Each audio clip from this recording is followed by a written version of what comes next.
తెలంగాణ రాష్ట్ర రాజకీయాల్లో కవితమ్మ మరో షర్మిల కాబోతుందనేటువంటి అనుమానం తెలంగాణ సమాజం నుంచి వస్తుంది.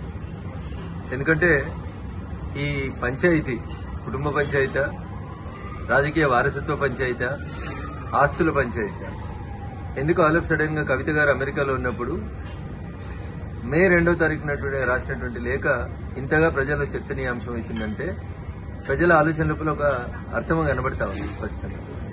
టీఆర్ఎస్ పార్టీ చేసినటువంటి ప్లీనరీలో తన రాజకీయ వారసులు కేటీఆర్ అని కేసీఆర్ చెప్పకనే చెప్పిన సందర్భంలో కవిత కాంగ్రెస్ ఫోల్డ్లోకి ఏమన్నా వెళ్ళినటువంటి అవకాశం కనబడుతుందా? రాష్ట్ర ముఖ్యమంత్రి గారితో లేదా రాష్ట్ర ముఖ్యమంత్రి గారే కావాలని కవితతోటి ఉత్తరాలు రాయించినారు. ఎందుకంటే కవిత ఉత్తరం రాసిన 2వ తారీఖు రోజే ఈ ఉత్తరం కాంగ్రెస్ పార్టీకి సంబంధించిన ఒక టీవీ ఛానల్లో ఒక పేపర్ లోపల ప్రముఖంగా కనిపించింది.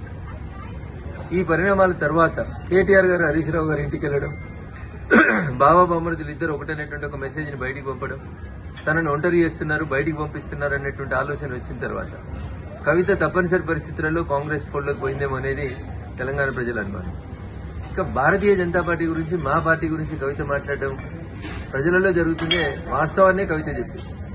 ప్రజలలో భారతీయ జనతా పార్టీ రోజు రోజుకు బలపడుతుంది. వచ్చే ఎన్నికల తర్వాత భారతీయ జనతా పార్టీ రాష్ట్రంలో అధికారంలోకి రాబోతుంది. ఈ విషయాల్ని దృష్టిలో ఉంచుకొని భారతీయ జనతా పార్టీ, బీఆర్ఎస్ రెండు కలిసి ఏదో చేయబోతున్నాయని ప్రజల్ని నమ్మించుతందుకు పోయిన ఎన్నికల కంటే ముందు పీసీసీ అధ్యక్షుడిగా ఏ ప్రయత్నాలను అయితే రేవంత్ రెడ్డి గారు కొనసాగించారో ఈ రోజు ముఖ్యమంత్రిగా కవితను మరొకసారి ఎట్లా పావుగా వాడుకుంటున్నారేమో అనేది తెలంగాణ సమాజం ఆలోచిస్తుంది. నాకున్నటువంటి అనుమానం గానీ, నాకున్నటువంటి సమాచారం గానీ ముందు కవితతో పార్టీ పెట్టిస్తారు, తర్వాత వచ్చే ఎన్నికలకు వచ్చేసరికి కవిత షర్మిల గారి లాగా కాంగ్రెస్ పార్టీ అధ్యక్షురాలు లేదా కాంగ్రెస్ పార్టీతో పొత్తు పెట్టుకోవడమే చేస్తుంది.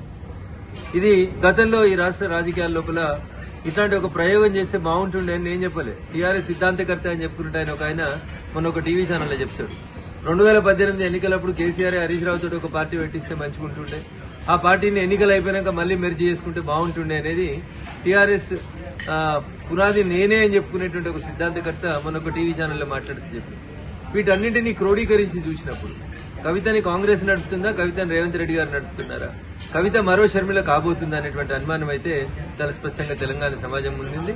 కవిత చెప్పినా, కేసీఆర్ చెప్పినా, మీడియా మిత్రులు చెప్పినా భారతీయ జనతా పార్టీ ఈ రాష్ట్రంలో బలపడుతుంది, భారతీయ జనతా పార్టీ ఈ రాష్ట్రంలో అధికారంలోకి రాబోతుంది అనేటువంటి విషయాన్ని టీఆర్ఎస్ కవితనే చెప్పకనే చెప్పినట్టు మేము భావిస్తా ఉన్నాం. భారతీయ జనతా పార్టీ ఎదుగుదలని ఎండార్స్ చేసినందుకు కవిత